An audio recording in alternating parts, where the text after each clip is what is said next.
네, 어벤져 전략회의 9월 25일 수요일 순서 진행하겠습니다. 여러분 너무 오래간만에 뵙겠습니다. 휴가 잘 다녀왔습니다.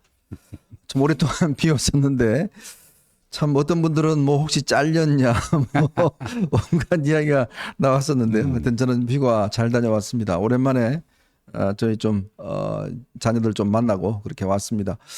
참 저는 이 대한민국이 대단한 것 같아요.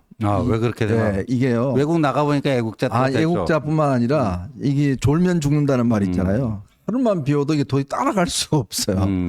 이게 정말 뭐 이 자고 일어나면 이슈가 이렇게 빨리빨리 변하는 나라가 아마 대한민국밖에 없을 것 같아요.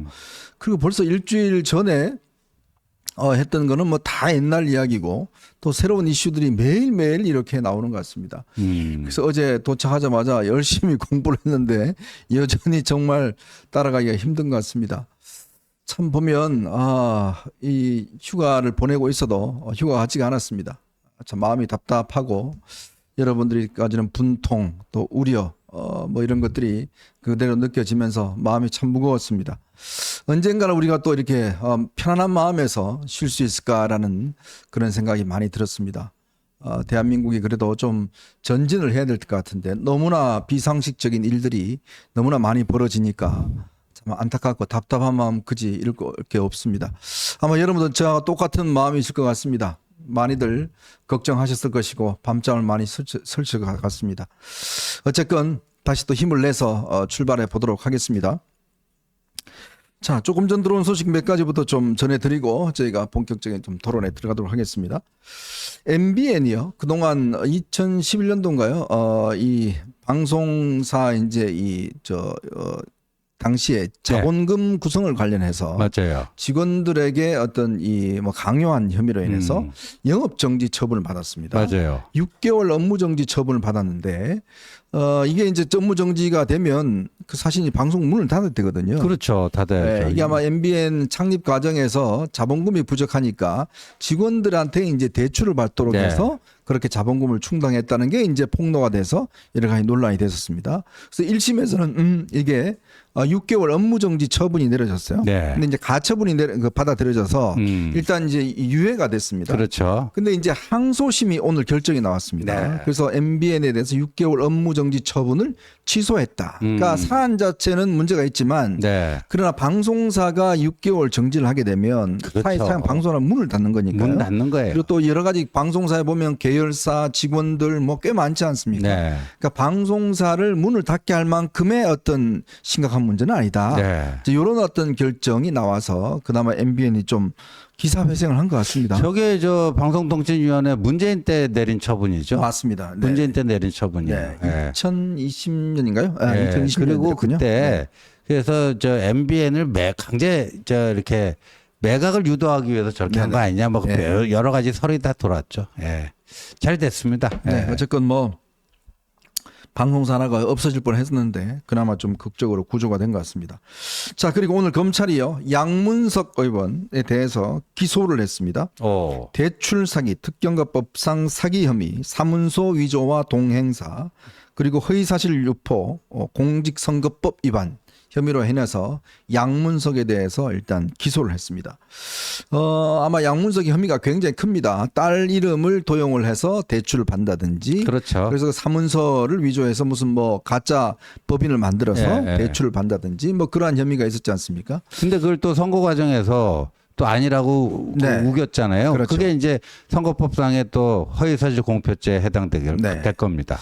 요즘 뭐 목소리가 꽤 크던데. 그래요. 뭐 아마 배지가 곧 떨어질 것을 감지한 게 아닌가 그런 생각도 드네요. 뭐 겁먹은 개가 더 짖는다고. 맞습니다. 하여튼 요즘 뭐 목청은 나중에 배지 떨어지고 여러 가지 목청을 쓰였으면 좋을 것 같습니다.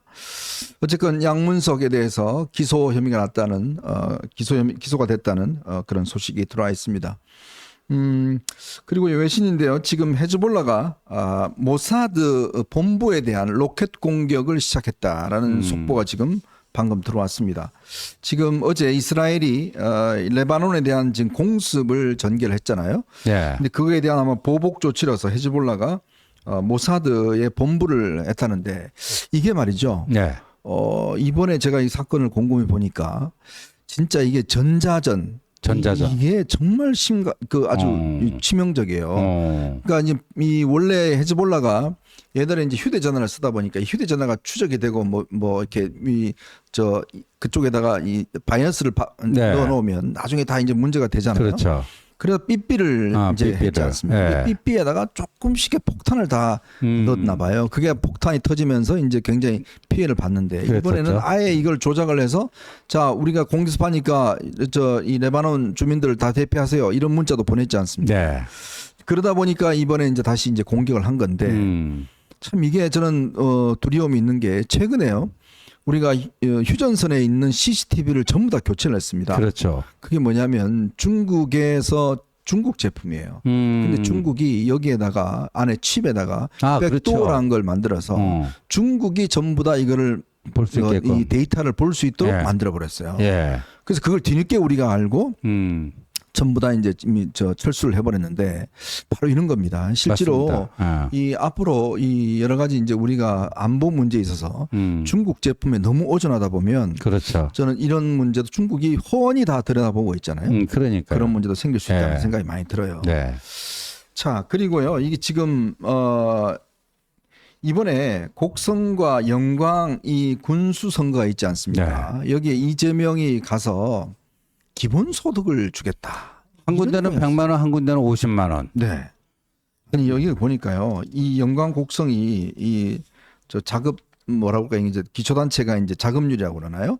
이게 영광은 11.7%, 전국에서 163이고요. 곡성은 172인데 9.3%입니다. 네. 지난 세입이 9,609억 원인데 자체 수입은 10분의 1인 970억밖에 안 돼요. 그러니까 뭐냐면 여기에 다 100만 원씩 50만 원씩 나눠주겠다는 겁니다. 그렇죠. 또 여기 어떤 후보는 이 민주당 후보는 나와서 자기 태양광 발전하는 거 그 나오는 돈 다 1,000만 원씩 나눠주겠다. 이게 말이 되는 소리입니까 진짜? 뭐 조국 당 쪽에서는 더 세게 부르던데요. 네, 저기 보면 1,000만 원씩 지금 하겠다. 네, 1,000만 원. 야, 이게 뭐 묻고 더블로 가가 아니라 묻고 10배로 가. 그러니까요. 이런 일이 벌어지고 있습니다. 참 기가 막힙니다. 이 돈이 자기 돈도 아닐 텐데 자기 돈이면 저렇게 준다는 이야기를 못 하겠죠. 사실상 이거는요 거의 매표행위입니다. 매표죠, 네, 매표. 매표행위고 참 황당한 게 또 이재명이 가서 부산에 가서 이런 이야기를 했어요. 자기가 부패했던 성남을 몇 년 새 아주 바꿔놨다. 이렇게 이야기했습니다. 부산에도 민주당에 기회를 달라. 뭐 이런 이야기를 했는데. 그 금정구 가서도 뭐 저기 한다는 거 아니야? 기본소득 하겠다는 거 아니야? 뭐 청년 기본소득 기본소득. 할 텐데. 근데 이 대표가요 8년간 성남시장을 역임하면서 옛날에는 돈이 왔다 갔다 하고 뭐 이렇게 했는데 부패와 무능으로 유명했다. 그러나 몇 년 사이에 전국 최고 도시로 바뀌었다. 이런 이야기를 했습니다. 전국 최고 도시가 아니라 전국 최고 부패한 그렇죠. 지금 시청으로 만들어 놓은 거 아닙니까? 그렇죠. 네. 예. 아니 대장동은 뭐 남의 이야기입니까? 백현동은 남의 이야기예요? 성남의 부시는 뭐 남의 이야기입니까? 그렇게 자기가 있을 때 정말 겉으로는 뭐 청렴 운운했지만 속으로는 다 썩어 문드러졌는데 이제 와서 뭐 전국 최고의 청렴한 도시로 만들었다고요? 참. 그리고 그 얘기 다 하셨어요? 네, 말씀하세요. 참 한 가지 저 희소식이 네. 교육감 후보 맞아요. 보수 중도 보수 드디어 단일화에 일단 성공했습니다. 조전혁 후보가 오늘 단일화에 성공을 초대됐고 다른 후보도 원래는 다른 또 여론조사해서 뭐 하겠다고 했지 않습니까? 그걸 아마 포기하고 결국 결과에 승복을 한 것 같습니다. 뭐 어쨌건 많은 지지자분들 여러분들의 또 압력 덕분이 아닌가 싶습니다. 그렇죠. 이번만큼은 우리가 단일화 안 되면 안 된다. 저희도 아마 벤저스에서도 거듭 말씀드렸습니다마는 결국 이번에 정말 단일화 안 되면 진짜 이거는요 용서할 수 없는 죄책이라고 제가 말씀을 드렸었는데 맞습니다. 결국은 이제 단일화가 이루어졌습니다. 근데 이제 저쪽 좌파 쪽이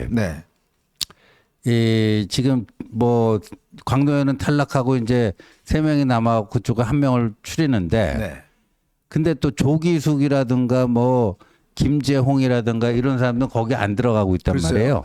그래서 오히려 이번에는 좌파 쪽이 분열할 가능성도 있습니다. 근데 이제 저는 걱정이 이 교육감 선거가 투표율이 너무 낮을까 걱정이에요. 그러니까요. 서울 시민들의 관심에서 벗어나면서 교육감 선거 투표율이 낮지 않을까라는 우려가 있습니다. 자, 최근에 김정은이 말입니다. 굉장히 신변이 불안한 모양이에요. 아마 지금 이번에 수해가 나면서 여러 가지 지금 국내적 어려움이 많다 보니까 최근에 한 군 훈련 부대를 가서 이제 그 시찰을 하는데요. 저기 보시면 알겠지만 저게 총 들고 있는 사람들이 전부 다 경호원들이에요. 경호부대라는 겁니다. 그러니까 지금 이제 그 군인들 실탄 훈련 중인 군인들을 지금 이제 가서 격려를 하는 장면인데 완전히 경호부대에 빽 돌려 쌓여 있어요. 그러니까 혹시나 저 총구가 바로 돌아서면 바로 본인한테 당할 수 있잖아요. 그렇죠. 그러니까 그런 위험을 감지한 건지 모르겠지만 저렇게 지금 보니까 아주 경호부대에 둘러싸여 있다고 합니다. 참 그만큼 죽을지가 막 겁나는 모양입니다. 자, 거기에다가 최근에 개성공단 연결도로 경의선을 우리가 문재인 때 여기 이제 뚫었지 않습니까? 네. 근데 여기에요. 지금 무슨 공사를 하면 방벽 공사를 하고 있어요. 저 보십시오. 그래서 아예 길을 못 다니도록 저렇게 지금 만들어 버리고 있답니다. 저게 참 문재인 때 했던 게 보면 우리가 개성공단뿐만 아니라 개성공단 그 사무실 다 폭파되고 했지 않습니까? 네. 그 결과가 저렇게 지금 나타나고 있는 거예요. 아이고, 네? 그때 뭐 3번인가 정상회담인데 뭐예요, 다. 네. 예. 다 그냥 뻥입니다. 뻥. 자, 이재명이 지난번 그 선거법 위반 사건 관련해서 당시에 검찰에서요, 이 기소를 하면서 이런 이야기도 있었답니다. 성남 공무원의 이재명 측의 당시 성남시청의 어떤 비서실장이라는 사람이 당시 직원들에게 국토부 압박이 있었다라는 것에 대해서 허위 진술을 유도했다는 사실이 아마 검찰 수사 결과 밝혀졌나 봐요. 네. 이번에 그 기소하면서 네. 구형을 구형하면서? 하면서 네. 그 구형 사유에 그런 것들이 다 나오나 봅니다. 네. 그러니까 사실상 좀 이재명에게 유리하게 진술해 달라 이런 식의 작업을 한 것 같습니다. 야, 참 그런 세상에 비밀이 없습니다. 네. 다 하나하나 다 들춰냅니다. 오는 11월 15일 바로 이제 이 선거법 위반 사건에 대한 선고가 이루어지는데 뭐 여러 가지 아마 갑론을박이 있죠. 뭐 아마 저는 잘 나올 거로 생각이 듭니다. 자, 그리고 오늘 야당이요. 이런 법을 또 만들었습니다. 거부권을 아예 제한하겠다. 탄핵 시의 사퇴 금지법 뭐 이런 것들 이걸 가지고 아주 이 운영이 소위에 또 단독 통과시켰습니다. 참 이제 별별 희한한 법을 다 만드네요. 네. 거부권은요 이 헌법에 규정되어 있는 그러니까요. 대통령의 권한입니다. 그거를 지금 제한하겠다는 거예요. 뭐 한번 해보십시오. 뭐 되나?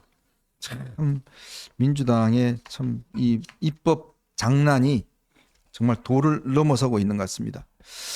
자, 오늘 여러분들과 함께 저희가 세 가지 이슈를 가지고 좀 이야기를 해볼까 합니다. 아마 어제 여러분들 밤잠을 잘 못 주무셨을 것 같습니다. 어제 있었던 용산 대통령실에서 어제 대통령과 여당 대표 간에 이 당 간에 상견례를 겸한 만찬이 있었습니다. 근데 참 이 만찬 저는 이걸 참 지켜보면서 제가 한 30년 넘게 이렇게 취재를 해왔는데요. 이런 만찬 모임은 처음 보는 것 같습니다. 어떻게 이런 식의 일이 있을 수가 있지? 라는 생각을 많이 해봤습니다. 이 대한민국 사람들이 아닌가? 대한민국 대통령이 아닌가? 정말 어떻게 이 대한민국 대통령과 여당 대표는요, 공적 자리입니다. 그렇죠. 그리고 이 공적 자리라는 거는 국민이 부여한 겁니다. 그런데 어디 뭐 밥 못 먹어서 뭐 있는 사람이 있습니까? 참 어제 만남 그 이야기를 좀 먼저 해보고요. 그리고 지금 어제 수사심의위원회가 검찰 수사심의위원회가 밤늦게까지 진행이 됐습니다. 그런데 희한하게 이 김건희 여사에 대해서는 불기소하고 만장일치로 결정을 했지 않습니까? 그렇죠. 근데 이번에는 반대로 이 백을 준 사람, 가방을 준 사람에 대해서는 처벌해야 된다. 네, 이런 지금 결론이 8대7로 나왔어요. 네. 네. 이 도대체 왜 이런 결론이 나왔는지 이걸 한번 분석해드리고, 그리고 이 김영선 의원과 명태균이라는 사람의 이 관계가 정말 점점 껍질이 까지면 까질수록 묘합니다. 급기야 김영선 전 의원의 세비를 반을 잘라서 명태균에게 보냈다는 그런 증거가 나왔습니다. 아니, 아무리 그렇지만 그 세비를 왜 잘라서 줘요? 그 세비 반띵. 네. 요새 신조어입니다. 세비 반띵. 뭘 책 잡혔길래 이렇게 세비까지 반 잘라서 준 것인지 그 이야기도 함께 해보도록 하겠습니다. 자, 여러분 보시면서요 구독과 좋아요 알림 꼭 부탁드리고 많은 응원 부탁드리도록 하겠습니다.